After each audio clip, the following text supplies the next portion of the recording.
أهلا بيكم في حكاية سهم. النهاردة مش بس هنحكي، النهاردة هنبني محفظة بتكبر معاك خطوة بخطوة. تفتكر مبلغ 5000 جنيه ممكن يعمل لك ثروة؟ لو إجابتك لأ، يبقى أنت لسه معرفتش سحر البورصة. البورصة مش عصاية سحرية، هي زي كرة التلج، بتبدأ صغيرة ومع الوقت والذكاء بتكبر لحد ما تبقى جبل. السر كله في كلمة واحدة: التقسيم. ما تطمعش وتحط فلوسك كلها في سهم واحد مهما كان مغري. أول جزء من 5000 هنروح بيه لقطاع العقارات، قطاع قوي، أصوله ثابتة وبيدي أمان لمحفظتك. الجزء الثاني لقطاع الطاقة أو الأسمدة، دي شركات بتصدر وبيدخلها عملة صعبة، يعني سهمك في حماية.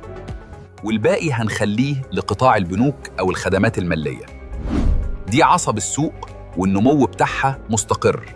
ومش هنشتري بكل الفلوس مرة واحدة، هنشتري على مراحل عشان لو السهم نزل نعرف نعدل السعر. والأرباح اللي تطلع مش هنصرفها، هنرجع نشتري بيها تاني، وده اللي هيعمل لك المليون الأول. خليك فاكر، إحنا بنبني استثمار، مش بنلعب قمار.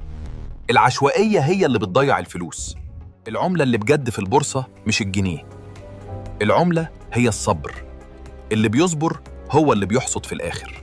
مش لازم تقعد قدام الشاشة ليل نهار، تابع بذكاء وشوف الحكاية اللي ورا كل حركة.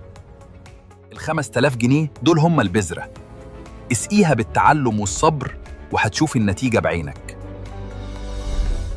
لو عايز تعرف نختار أنهي أسهم بالظبط في القطاعات دي، كمل معانا الحكايات الجاية. اشترك في القناة وفعل الجرس عشان تبدأ رحلة المليون صح. استنى الحكاية الجاية. سلام.